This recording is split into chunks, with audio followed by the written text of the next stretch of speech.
Chapter 3. The Girl.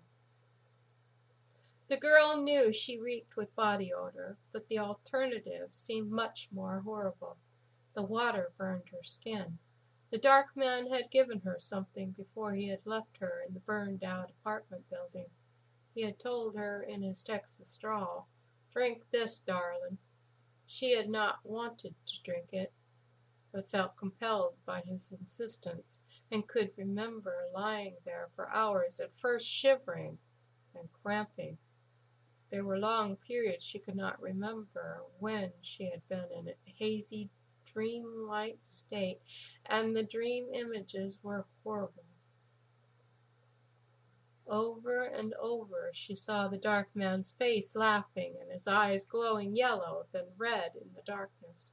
Her mind had played over and over the vile things he had done to her before he had left her to die. She had run away from home when she was 13, but it seemed like forever. It was before the summer plagues and before the summer storms. She was sure her family was long dead. She did not care. Her mother had hidden the sins of her stepfather from the world. The storms had come one after another and had killed thousands. Then a year later, after incubating in the newly made swamps, the plagues had come and killed the rest. The deadly strain of encephalitis had been the most prominent, carried through the night by the hordes of mosquitoes, but there were others. They had remained unidentified, just like the storms. The labs were not functioning. They were just known as the plagues. She had watched people die all around her, the most horrible deaths, bleeding from every place, then swelling, and finally the convulsions came. The ones who had died from the encephalitis had been the lucky ones. She could remember them loading the bloated bodies into the back of garbage trucks, and the sound of the bodies exploding under the pressure of the compactor. It was a sound that was burned in her memory. After a while the bodies were too many, and long trenches were dug anywhere there was space, and they were buried in mass graves. Then there was nobody left to collect the bodies, and they were left to rot where they lay, to be eaten by rats. The stench had been horrible. It still burned in her nostrils, but it was long gone now. She had lived on the streets for a few weeks during the spring before the summer of storms, and it had been hard, but she had survived. She had stayed away from the drugs and had avoided falling into the trap of prostituting herself. An old woman who had lived on the streets for years took her as a friend and became her protector, but the woman had drowned in the first storm while they had been sleeping in an abandoned warehouse close to the docks in Norfolk. The wind had been picking up for hours, and many people had gone inland, but the street people had stayed. They had no choice.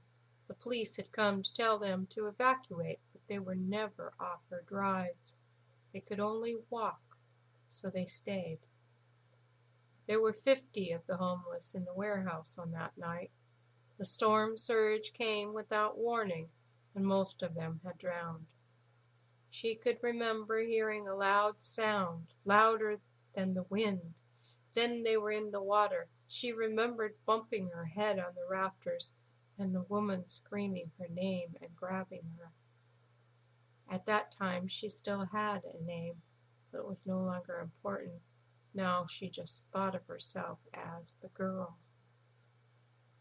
Then all was black for a while. The next thing she remembered was being tossed in the waves, holding onto a board, for hours being tossed here and there in the stormy water. At one time she remembered seeing the woman close by, holding on to a piece of boat, but the next time she woke up, the woman was gone. Another time when she woke, she thought she saw the land, but it was all black again. When the storm was finally over, she woke in a confusion. The first thing she remembered seeing was this huge white thing in front of her eyes. They were not focusing well and were full of sand. Holding on to it, she pulled herself up and saw that it was a refrigerator. Nearby, a child's body lay grotesquely impaled on a sharp piece of driftwood. Looking up the beach, she saw piles and piles of rubble and bodies. The horror of the situation did not grip her for a while. She just wandered among the rubble and the bodies. Then she remembered her friend and in a panic began to look more closely at the faces. For what seemed like hours she looked for the woman's body, but did not see it. At one point she saw the naked body of a woman moving a little. Rushing over, she grabbed the woman in her arms, but it was a cold body. Looking more closely, she realized the woman was not her friend, but it was one of the nameless unknown. One of her eyes was completely gone, and there was brain tissue hanging out and down her cheek. Then, looking down at the woman's body, she screamed in horror, as below the waist there was nothing. The woman had been half eaten by sharks. Another scream rose in her throat, but it was silent. She passed out again. After she woke again, her mind was in a different frame, and she ignored the horror beside her. Her arm was still pinned under the dead woman, and pulling it out in an almost insensitive way, she looked east where there was nothing but the ocean, where the river had once been. The waves were pounding the dock still higher after the storm. Looking west, it looked like a war zone. The buildings nearest the new shoreline were either gone or half gone, but looking further away, she saw some buildings in the distance that still looked halfway intact, and started walking. That had been 4 years ago. She would always remember it as the first day of tomorrow. Now she lay deep in the woods in a hollow log, her tiny frame barely fitting, drenched in sweat. She could smell herself reeking of filth, and she knew that they were looking for her. She also knew that they would not find her.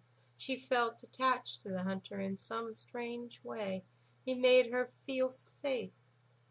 A tear ran down her cheek, and it burned like a lit cigarette against her skin. She dried her eyes, knowing that if she cried, she would be in agony. At one point she fingered the rusty knife in her pocket. She had found it in the burned-out apartment building.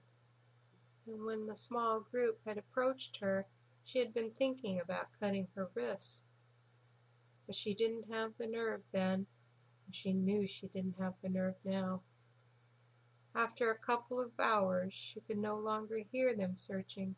She waited for a while longer, and close to dawn she crawled out of the log and crept back into the camp. Placing her blanket as near as she could to the hunter, she was soon asleep. But her sleep was restless. She could feel the dark man close by.